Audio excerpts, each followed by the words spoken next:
Hello and welcome to the Mediaocean Current, our monthly-ish webinar series. I'm Aaron Goldman, head of marketing and Hanukkah enthusiast. We have an ugly sweater party going on here at Mediaocean Chicago. So hence the look I'm sporting, although I'd say this is kind of cute. I don't know if that classifies as ugly, but happy Hanukkah to everyone who is celebrating. Happy holiday season. Hoping everyone is doing well. We've got a great session for you lined up here today. So let's look at the agenda. We are going to start with Luke taking us through some major trends and their impact. We have Pete, who's going to cover keys to building a successful future. After that, we'll hear from Jen and Megan about Flashtalking's social solutions and how they address the challenges and deliver for customers. And then we have Jillian from TransUnion on building a better omnichannel audience strategy. And to close, Alicia from Flashtalking will moderate a panel with our partners. We have Sanjay at LinkedIn, Jen at Pinterest, and Reed from Snap. So a lot of great content lined up. And with that, let's get into it. I'll turn things over to Luke to kick us off. All right. Thanks, Aaron. I'll set the stage here by taking us through some changes over the past few years that have impacted how marketers need to approach advertising on social. These changes affect both campaign complexity and campaign strategy. So affecting complexity, the time spent on social continues to increase, and now that time is spent across more platforms. So the total number of creative variants needed has increased dramatically to support different messages, ad types, and placements across all these platforms. Affecting campaign strategy, access to data for both targeting and measurement has changed materially. This forces advertisers to rethink how they plan, assess, and budget for their campaigns. So let's take a look at these changes in a bit more detail, starting with those affecting campaign complexity. So the first impact of increased complexity is straining already stretched creative resources. Creative quality is paramount on social. It even factors into advertisers' ability to win in the auction. And part of that quality is remaining fresh and relevant. So as the number of platforms, messages, and formats continues to increase, this means more creative versions need to be produced than ever before. And the stakes are high. Having stale creative or creative that's not designed for a given platform or placement affects performance meaningfully. So let's say you figure out how to meet that need and you're producing all the creative you need to be successful. What's next? Well, next comes the operational challenge of managing those creatives in actual campaigns. This challenge comes in a few parts. One is speed to market, so aligning with the business needs, making sure that things are live as fast as possible, and keeping those creatives fresh and relevant, as we talked about. The next is managing campaigns for performance. So how do you monitor and manage campaigns at scale to maximize business results? And the third is around risk mitigation and control. How do you make sure that the right creatives are tied to the right audiences and live at the right times? So these are just some of the creative production and operational challenges of navigating the current landscape. So now let's switch gears and take a look at the changes associated with data access that I mentioned a few minutes ago. We're going to highlight two changes, one primarily affecting targeting and the other primarily affecting measurement. So when we look at targeting, many publishers now put the onus on advertisers to secure access to any targeting data set they wish to use that is not that publisher's data. So this includes offline purchase data, weather data, essentially anything the publisher doesn't track and offer natively for targeting. So advertisers now need to spend more time, budget, and resources evaluating, negotiating, and then building an operational process around how to leverage those chosen segments in their campaigns. And second, related to measurement, in iOS 14, Apple moved from an opt-out to an opt-in process for people to grant app developers access to the IDFA, the semi-permanent identifier tied to an iPhone. The effect was that publishers had fewer persistent IDs, which led to less reliable conversion measurement, which forced advertisers to rethink the way they would evaluate the business impact of campaigns on social publishers. So now that we've laid out some of the main challenges facing social marketers, I'll pass to my colleague, Pete Mullally, who will take us through some of the ways that we see our agency and advertiser partners addressing these challenges. Pete? Thanks, Luke. Hi, everyone. Today we'll be talking about some of the different ways marketers are addressing the issues Luke just went over with us all. While there are certainly challenges that come with deploying a successful social strategy, namely the proliferation of platforms, constraints across creative and media, and the limitations around how to reach the right user, successful marketers are deploying technology solutions that assist with overcoming these hurdles. These solutions assist with consolidating walled gardens. They eliminate manual touch points, or said differently, automate workflows. They solve for what we call the creative media gap and in turn unlock the ability to scale assets cross-platform. And lastly, they assist with the mitigation of risk that is associated with running investment across several platforms concurrently. And when it comes to social, consolidating workflow is imperative. Automating workflows cross-platform from plan to buy, including optimizations, pacing, and reporting. Integration with existing tech stacks, from creative production tools, audience management platforms, third-party for targeting, as well as third-party for measurement, to establish an all-encompassing control center for social excellence. And then lastly, the unification of creative and ops teams. This can unlock the agility needed to deploy and refresh relevant messages to audiences. For social, this needs to be done at a quicker pace than any other media channel. So over about the last decade, the industry has been obsessed over bids, budgeting, and targeting. Considerable time, effort, and resources are spent every day optimizing those levers. Over-indexing on media at the expense of creative has created an imbalance. This is what we are referring to when we say the creative media gap. After years of a hyper-focus on media, advertisers are looking for technologies that focus on unleashing the power of creative to make media work better. These technologies connect the silos across teams, processes, and platforms, ensure relevance and messaging by connecting ads to the right person, place, and moment. And lastly, foster deeper insights beyond traditional media metrics that enable streamlining of insight to action. Now, one of the biggest challenges out there for social teams is absolutely scale. There is a genuine need for assets that scale quickly and do not cut into valuable working dollars. If an advertiser wants to test a new ad type, audience, or even a new platform, this often entails requesting brand new assets and production costs to go along with it. This unfortunately sometimes leads to the team putting the creative refresh on the back burner to avoid taking away from working dollars. This becomes increasingly challenged when thinking about the dominant and most impactful format on social being video. By leveraging centralized libraries and creative frameworks, existing video and image assets can easily flex across platforms and ad types.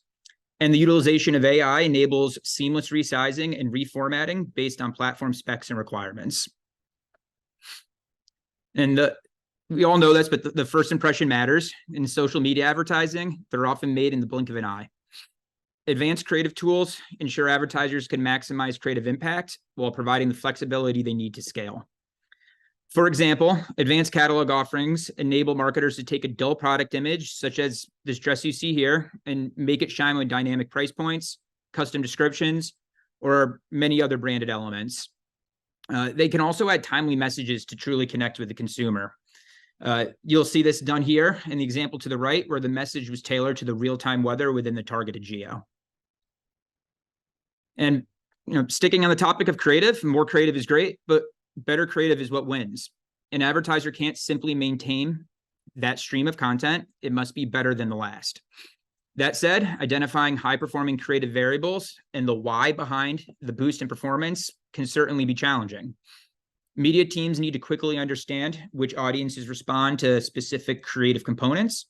Creative intelligence and reporting tools actually do just that. They provide the foundation and fuel to systematically test more creative concepts, gain deeper insights through creative labeling, and quickly iterate on the best performing elements. Here you're all seeing examples of taggable content within an ad that enables marketers to understand the impact of individual creative elements on campaign performance.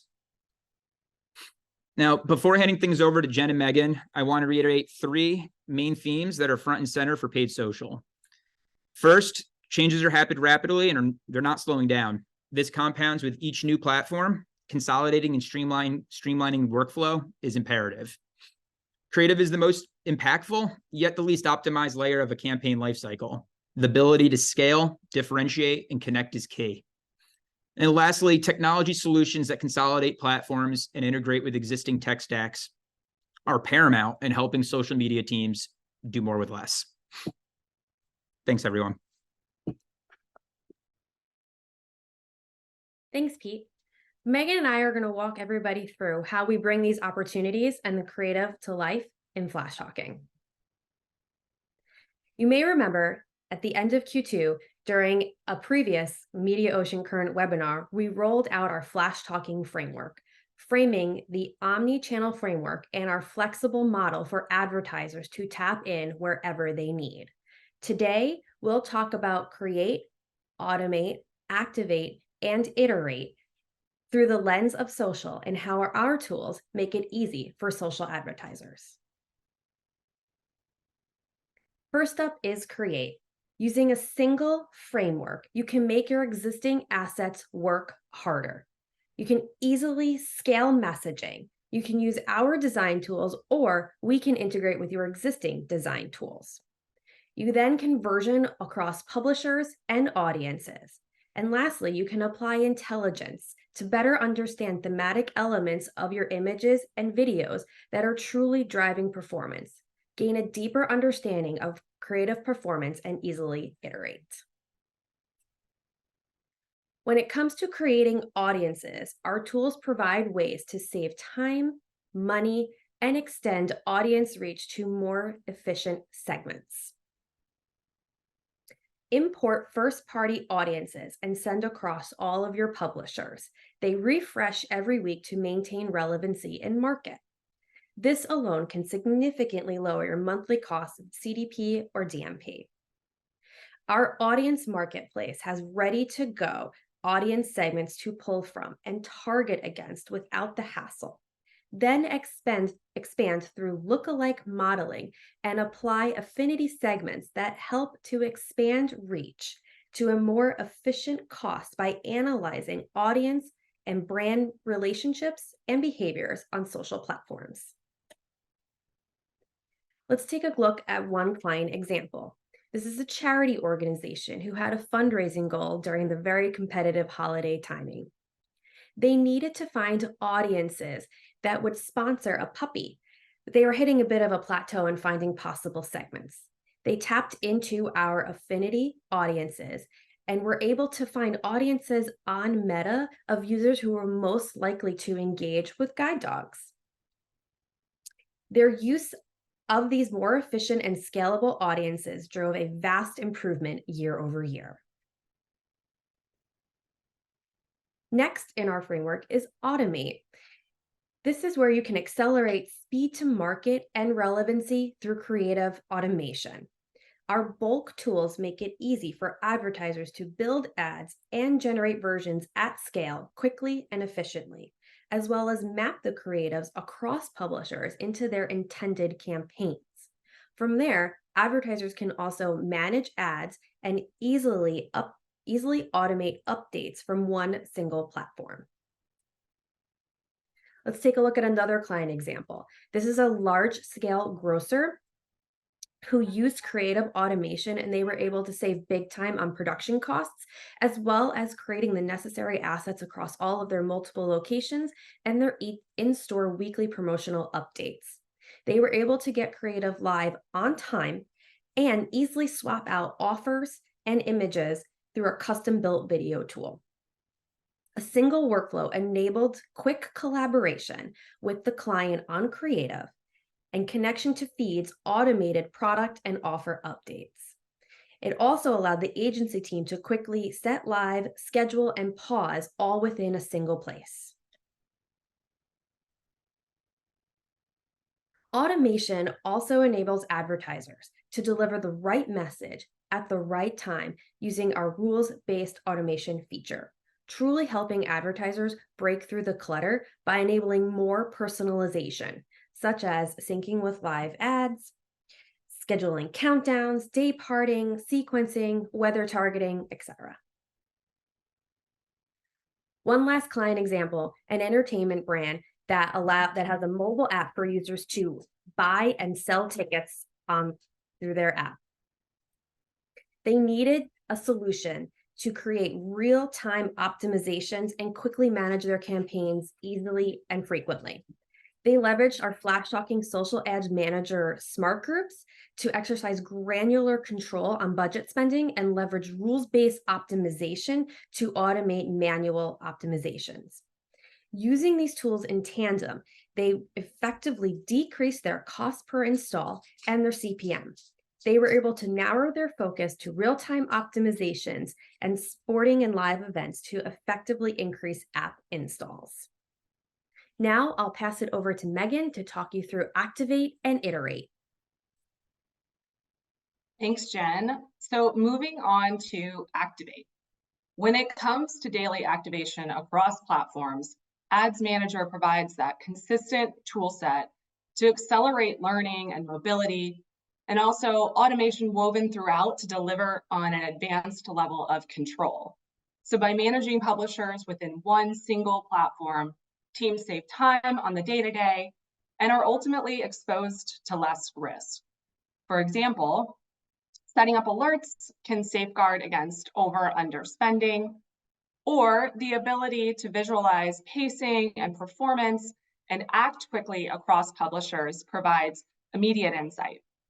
And setting up predefined rules, trigger bid and budget changes, providing stability to the buyer, reducing possibility of error, and giving them time back to focus on more important innovation. And last in our Flashtalking framework, but absolutely not least, is Iterate. Pete mentioned earlier the importance of iterating intelligently. Powering more meaningful analytics and optimizations with your own data helps brands do just that. Our integrated measurement includes bringing in your own data, whether that's third-party or custom attribution. Real-time optimization using the data that matters becomes a reality. So that activators act on the levers that drive immediate results, and the process is easy and automated, pulling in the data, applying custom metrics to report, pace, and optimize across all social platforms using their source of truth data. So in one last client example here, a global airline who innovated on their measurement approach by leveraging Bring Your Own Data, or BYOD, as we call it. The pandemic made achieving performance goals harder than ever, especially within the travel industry.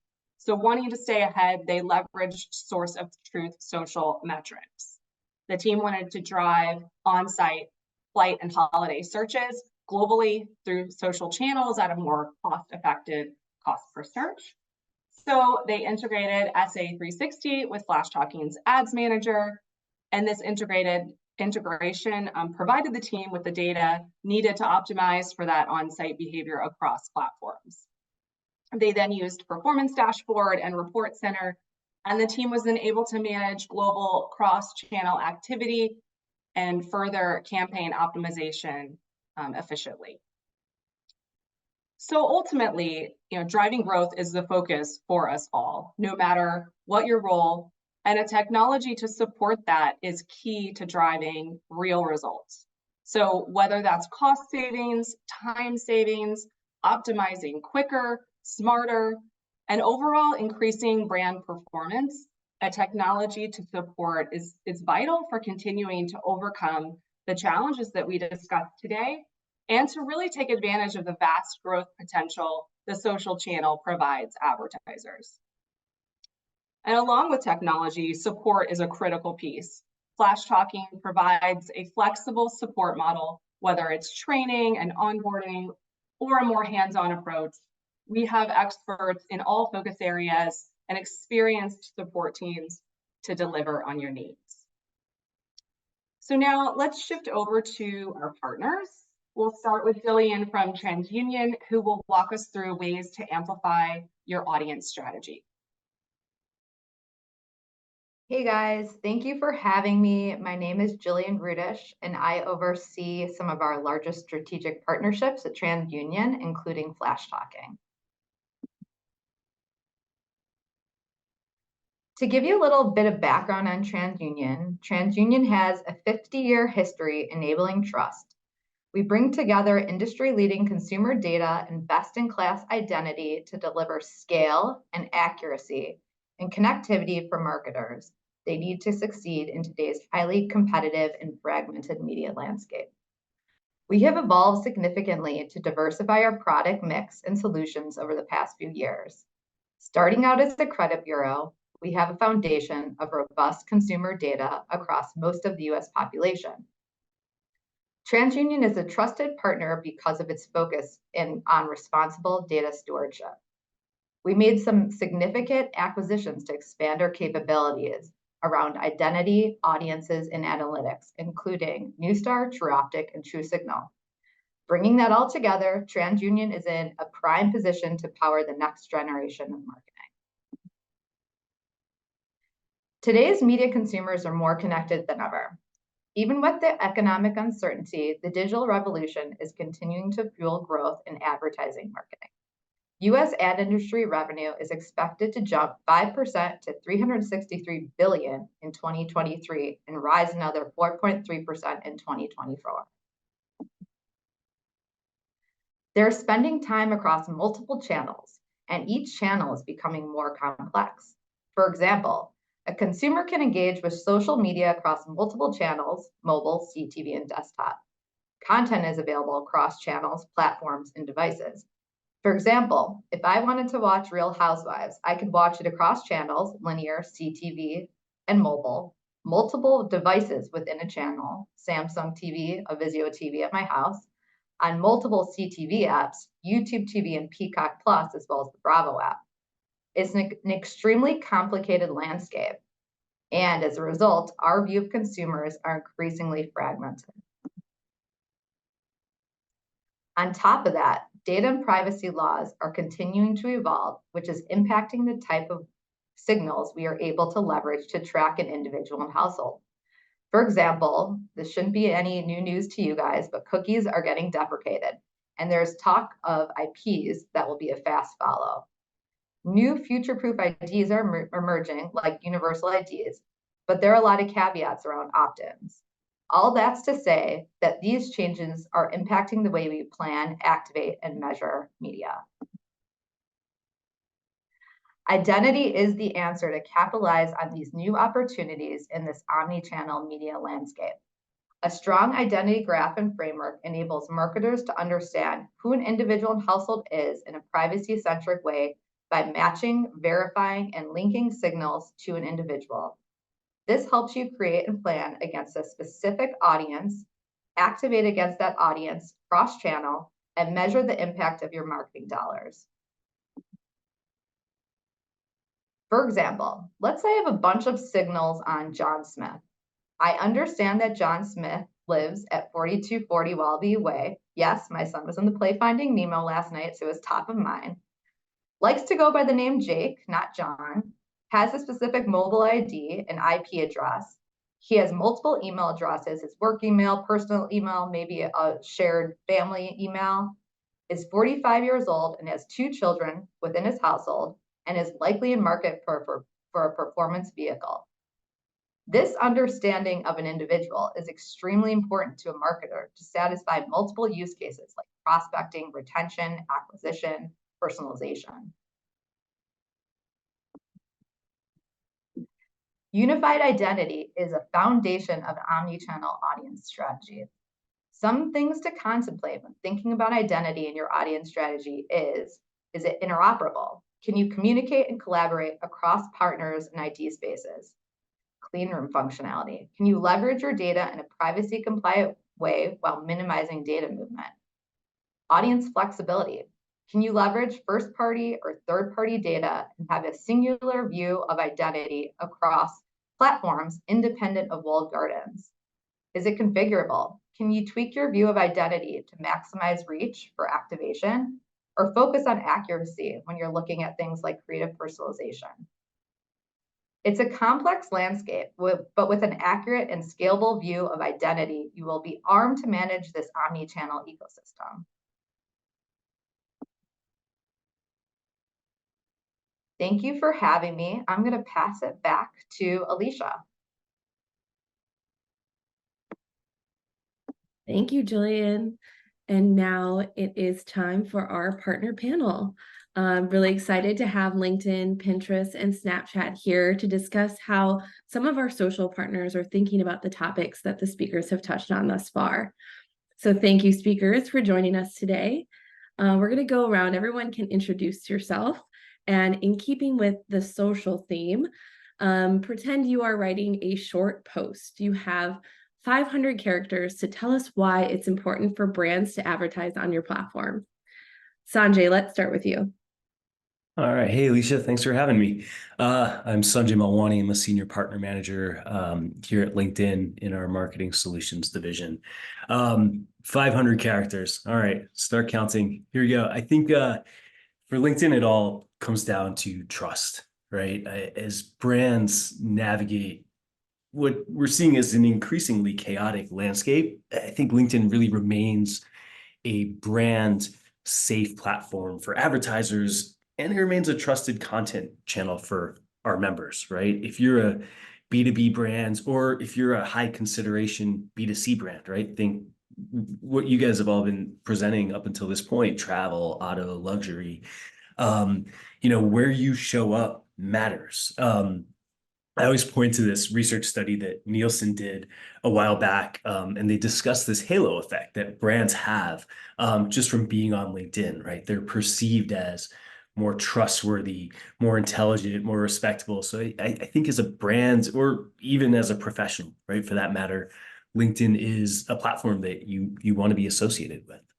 Yeah, you may have gone over the 500 characters, but I won't ding you. I'm sure many people on this webinar, myself included, have LinkedIn to thank for their current job. So I think the trust and faith that users have is definitely there.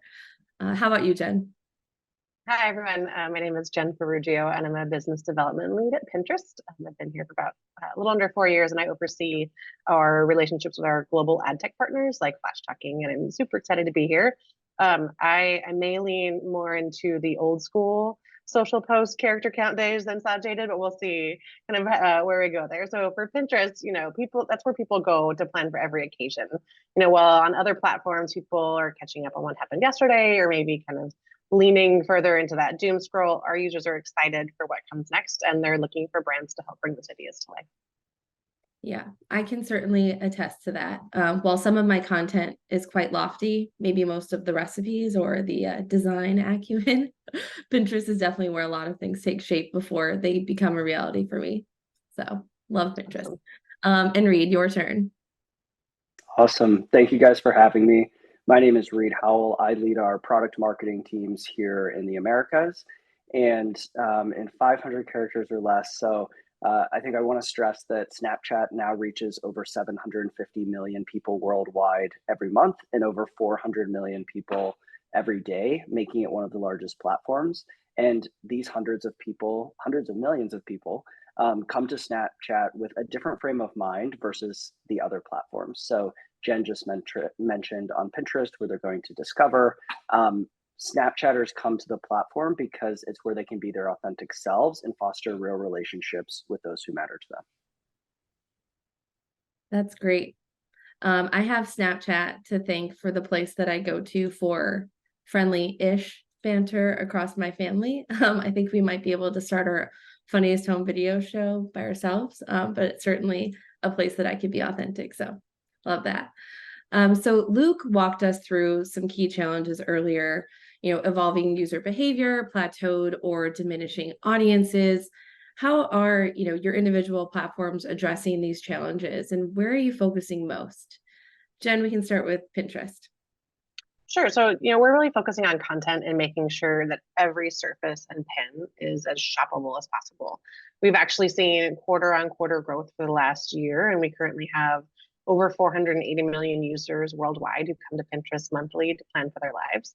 So I think, we're working on staving off those losses that, some other platforms are seeing. So, you may not know actually that Gen Z is one of our fastest growing audiences, which I think most people don't associate Pinterest with Gen Z necessarily, but we really are a platform that appeals to all audiences. And we believe that as we continue to make it easy for those audiences to not only find, but also act on what they need while on Pinterest, those numbers will keep growing.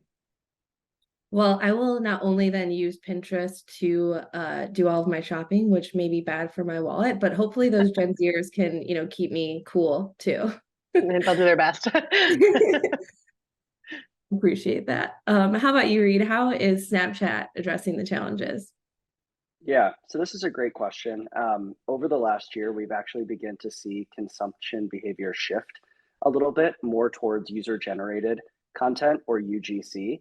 So Snapchatters are engaging more and more with our creator ecosystem on the app as a form of entertainment and connection.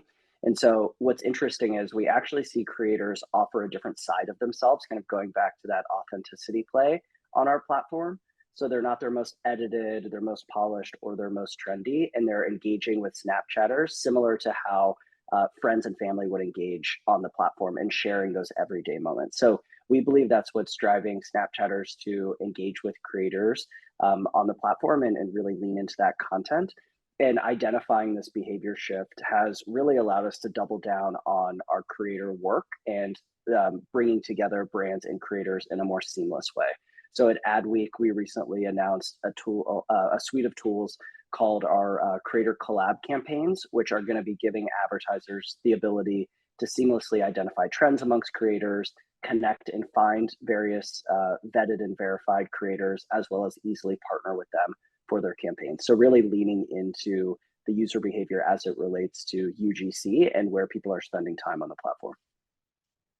Yeah, that makes so much sense. And really cool and exciting. I think, making it easier for brands to interact with creators. I feel like all of the platforms are doing that in their own unique way. And it's cool to hear how Snap is kind of focusing there.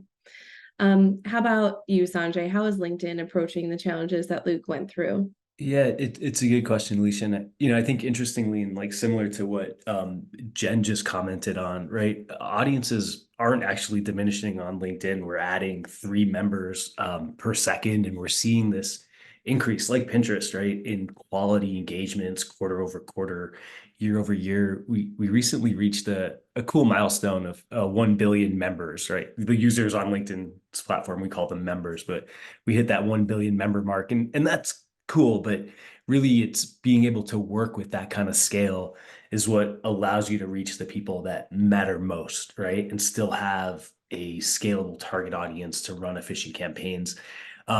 It's worth mentioning, and this kind of goes back to some of the challenges we were talking about, right? That our audiences are built off of first party data, right? Meaning that our advertisers, these brands, are leveraging information from LinkedIn profiles, right? Created by the members themselves, right? So Jen, the other Jen, Flashtalking Jen, right? Talked a little bit about first party data and the ability to use that first party data as a source, right? To scale your audiences. And I think this just becomes increasingly important, right? When we're addressing the challenge of this deprecation of cookies on the horizon. So these are the things we're starting to think about. Yeah, that's really cool and interesting to hear. And I think, how you're addressing the challenge is kind of unique. I love that we have like LinkedIn, Snap, and Pinterest here today, because your perspectives are like varied so much. So it's really cool to hear how you're approaching things differently. And I think what you said, Sanjay, really makes sense, because it helps kind of bolster that trust that brands and members, right, have with LinkedIn, like everything that you mentioned. Well, we heard about the importance of solving the creative media gap from Pete, and how creative is really the most vital factor in driving results today on social, yet it's often really underutilized. Like, what are some important ways that a brand can stand out on your platform with their content? Reed, why don't you tell us about how they can do that on Snapchat? Yeah, so this was a great point brought up earlier, and creative is the balance of art and science, right? And that's why it is important to test the different variables to see what's resonating with a given audience. And in today's advertising ecosystem, with the shift towards privacy post ATT, creative really has become, the newest form of targeting. If we remember or think back to the robust targeting capabilities in platforms from 2015 to 2018. So this is really where I think the juice is worth the squeeze, as they say.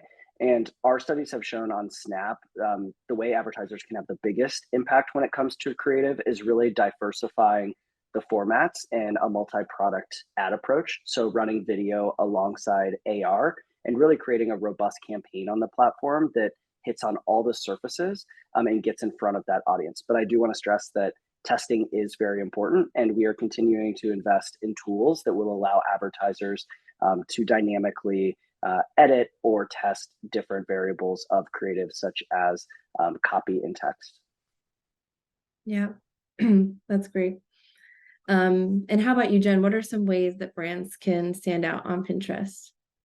Yeah, I think I'd echo a lot of what Reed said in terms of great creative on Pinterest really is an art and a science. It's something we talk about pretty frequently across this industry, but really mastering that art of a great pin comes down to meeting the pinner mindset where it's at in the purchase journey with the right piece of content. So, ads on Pinterest, are additive versus disruptive for the platform experience with us. And when the imagery and messaging of your content feels really like a natural extension of why a pinner is there, it really generally performs well. So I will say, an upper funnel, mapping your content to moments using lifestyle imagery and using messaging to authentically connect with the pinner is key. And then as you move down the funnel, though, that creative really should keep tracking the stage of the pinner mindset. The best consideration content really begins to frame decisions for pinners and narrow the options a bit. And then lastly, when we think about lower funnel content, we can be more direct with imagery that has a product as a focal point, paired with a strong CTA. And you're really sure to move pinners is something we talk about a lot. We move pinners from discovery to decision to do with beautiful and performant content if you stick to mirroring that pinner mindset through the purchase journey. I do also want to call out that it's really important that your media and your creative strategy work together or complement each other. Otherwise, all that performance optimization you've worked on is going to fail. And so if you have, for example, lower funnel messaging with an awareness campaign set up, it's going to tank. And so your creative and your media teams really should develop strategies to work together when you're looking to create performing content. I just love when panelists echo some of the, challenges and solutions that we talk about during the meat of the webinar, because I think that, that's exactly right. And I think both you, Jen, and Reed mentioned, and it harkens back to the points that I think Luke made in the beginning of the webinar, like there's even more campaign and creative complexities as there ever was. And I don't think that's slowing down, to Pete's point, right? So there's so much more complexity to contend with and so many more teams and people involved. So when you get down to it, like having, it kind of demonstrates both like it's complex, but it's also necessary to have that complexity in order to meet your, the Snapchatter or the pinner where they're at. So it makes complete sense. And I think it helps kind of underscore like, tech and other things are needed to kind of help uplift that and make it possible to be successful on all these platforms. And Sanjay, how about LinkedIn? How can brands stand out there? Yeah, it's a good question. Let me start by just saying, I think Reed and Jen, you guys totally nailed this. Reed, your comment around like multivariate testing, right? And this idea of having a multi-product presence, right, across platforms is so important. And I think when we talk about it LinkedIn so much, Jen, is this idea of meeting the audience where they are, right? Like understanding where your audience is in the funnel, making sure your awareness content maps with your awareness audience maps with your awareness content, your lead gen, and consideration audiences are getting the content that makes sense with the right calls to action that really map.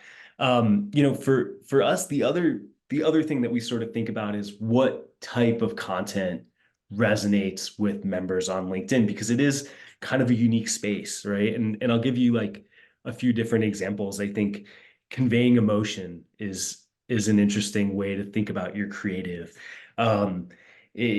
I feel like I always have to remind people that it's okay to have fun on LinkedIn, right? We recently published a stat that said 2/3 of customers with a high personal and emotional connection to a brand are willing to pay a premium, right, for that product or service. I suspect like all of us have a stat that says something like that, right? But like, what does emotion mean on LinkedIn? Again, it could be sharing a moment of celebration, right? It could be a promotion. It could be a startup going public. It can be a brand hitting a new sustainability milestone. These are sort of the things that we think about. Other things that resonate, right? Like DEI content is so important. At the heart of LinkedIn is like community and support, right? Our mission and vision is increasing economic opportunity for every member of the global workforce. So like, where content that has, members feel proudly represented, right? Or where members feel understood, or they're able to connect with other people on the platform, like that stuff does really well. Similarly, but different, right? ESG content, right? Where brands are sharing members' values around sustainability, other social impact causes, right? These are things that really resonate with the platform. But again, like, you don't know until you test and you try, right? So like, leveraging Mediaocean for this, like, creative variations, this multivariate testing, like this stuff becomes so important when it comes time to execute. Yeah. I love that. Interesting and, cool answer. And I think that, it goes basically, the human condition, right, is to feel like you belong. And I think that really is the heart of social media, and really what, your answer talks to. And I think your examples show there are really great ways to connect with people on LinkedIn, whether, you're, on there yourself trying to promote yourself and get a job, or, brands trying to connect with, people that they're trying to influence. But more on creative, where are you innovating the most when it comes to creative, whether that's placements, ad types, content creation? Jen, let's start with you and Pinterest. Yeah, I love this question. So I think it's two things: one, video for us, and two, curation. And I'll dive into each of those a little bit more. So, for video, Pinterest started as a static platform. And I think a lot of people think that we continue to be a static platform. But, in the last year alone, we've seen a 245% increase in video consumption on our platform. In fact, Gen Z is watching more video than any other demo on Pinterest. And as a result of that, we now have our largest array of video ad formats that we've ever had. There's 4 of them that you can use now to really reach your audiences with that kind of creative. And for Pinterest, the increase of video on the platform means that there are more innovative ways to tell inspiring stories, which leads me to curation, actually. So, over a year ago, we launched a sister app called Shuffle, where users could cut out and collage pins. And we're actually in the midst of integrating that into our core product as in 2024 as collages. It's a great feature. Shuffle did really well. We're super excited about it. There's a lot of interest and appetite on it. We launched it as a closed beta and just kind of took off. And so we're super excited to bring that to our native product. And if you happen to be a lucky beta participant, you'll see the early integration of that product at the top of your boards in 2024. And you'll be able to collage pins on your boards and curate them. And I think, for categories like home and fashion and beauty, really anything where there's a lifestyle or an aesthetic, this is huge. It's a gorgeous product, gorgeous app. So I think it's a great great addition to the platform, and it will be huge for brands. And what I love so much about the innovation space for Pinterest is it really goes back to the core of who we are as a platform and manifests as a tangible inspiration tool. We are all about inspiring users to be able to build a life that they love. And so, this tool really takes us to a different step with that, or a different kind of practical application of how users can do that with our content. And the best part is, like, the easiest way for brands to get involved is really simply to have shopping feeds up or integrated with us, because Pinterest, on Pinterest, product images are actually one of the easiest things to cut out and curate into collages. So excited about all those updates coming next year. That's amazing. And a 245% increase in video consumption. That is wow. I mean, I probably don't need to reemphasize how important video has become in social, but it's great that Pinterest has, their unique ways for brands to use that format in an impactful way. And Jen, I am going to sync with you after to see if you can pull some strings so I can get to that collages beta. So no problem. Hearing from you. Sanjay, what is LinkedIn doing? Yeah, I think maybe taking a page from, Reed's book here and thinking about creators, and LinkedIn's thinking more about influencers, like on the ad side of that, what that means is we recently rolled out a new placement called Thought Leader Ads. All right. And this really gives brands an opportunity to build credibility by sharing unique perspectives from like your company's executives, from your industry experts, or really just top talent, right? To stand out from the competition. I think until now, paid ads were limited to companies, right? But what we see more and more is people trust people, right? And when those messages are coming from actual people, they're going to resonate differently, and quite frankly, like perform better, right? And this new placement that we have, rather product that we have is performing quite well, right? Because it's coming from an individual versus coming from the brand. So we're excited about innovating in a small way here, but having this be a new addition to our suite of ad products.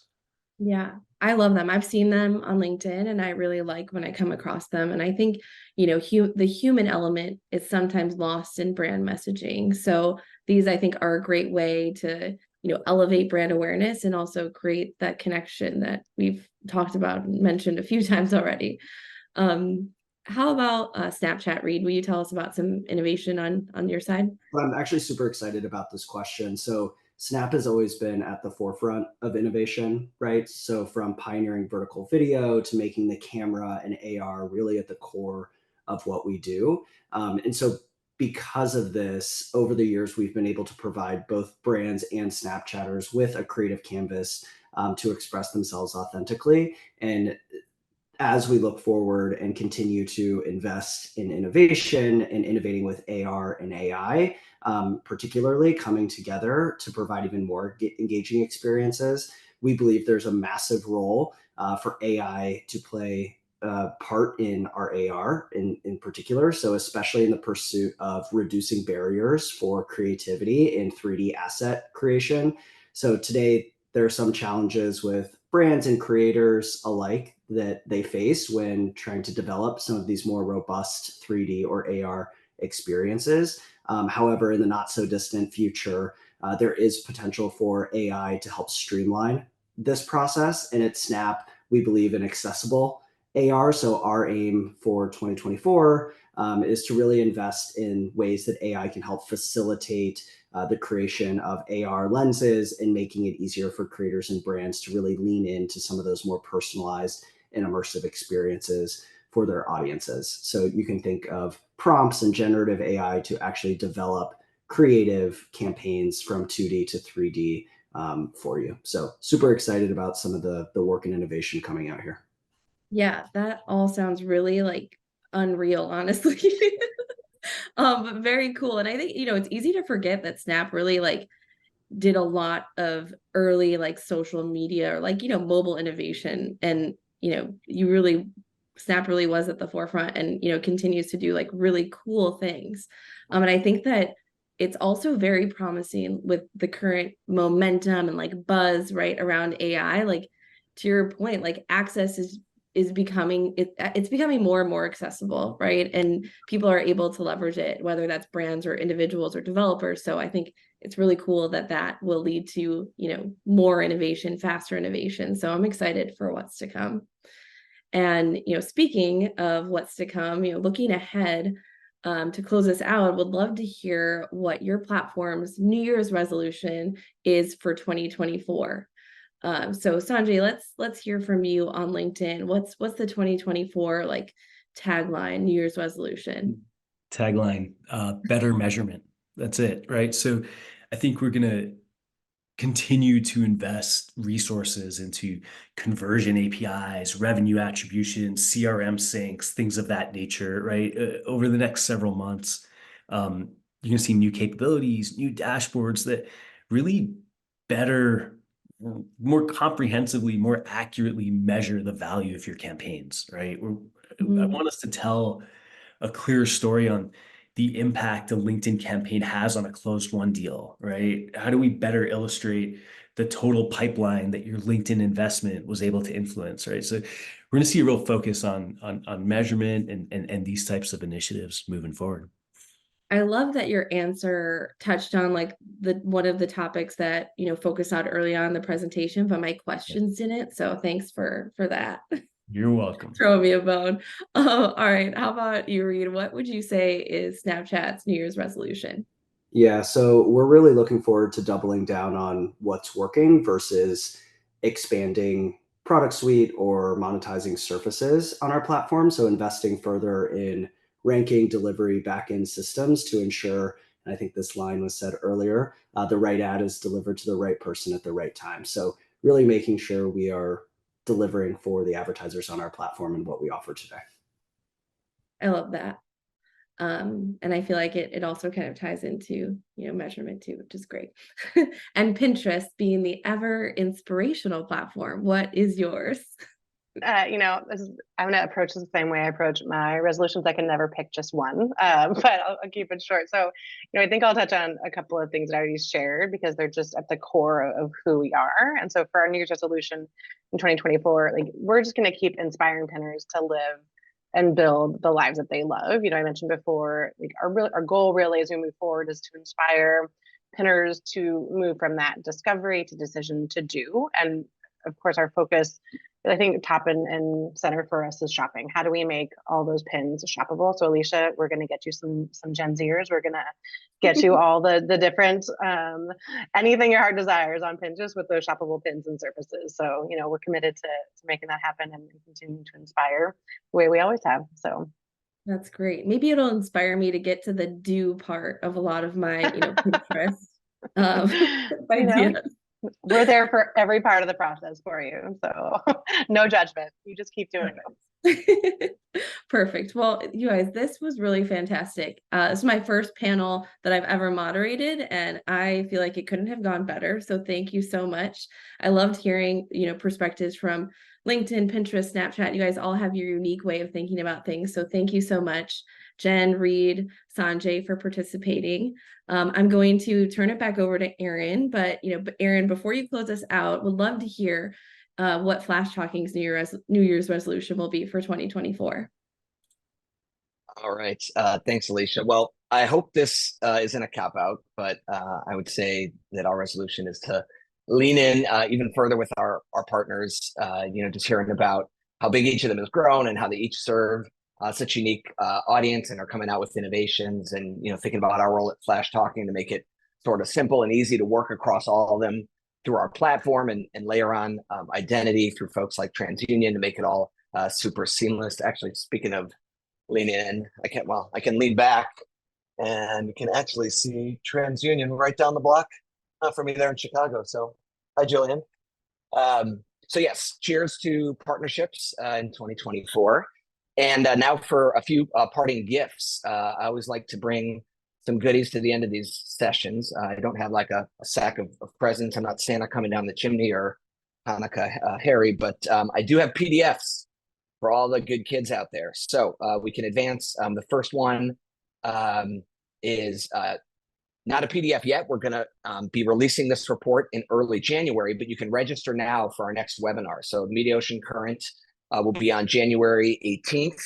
It's going to feature Joanna O'Connell, independent analyst, head of innovation for R3. And we'll be going through the results from our latest market survey. So we surveyed over 1,000 marketers. That was our biggest. We've been doing this report every 6 months for the last 3 years or so. And this one was by far our biggest. We had over 1,000 marketers tell us what's on their mind, how they're thinking about things in terms of ad spend by channel, use cases for AI, and much more. So hit that QR code. We'll put the link in the chat as well. Some really good insights coming your way. So be sure to catch that. Next up is a guide for navigating the cookie crisis. So we all know that 2024 is the year third-party cookies are officially going away, right? We think.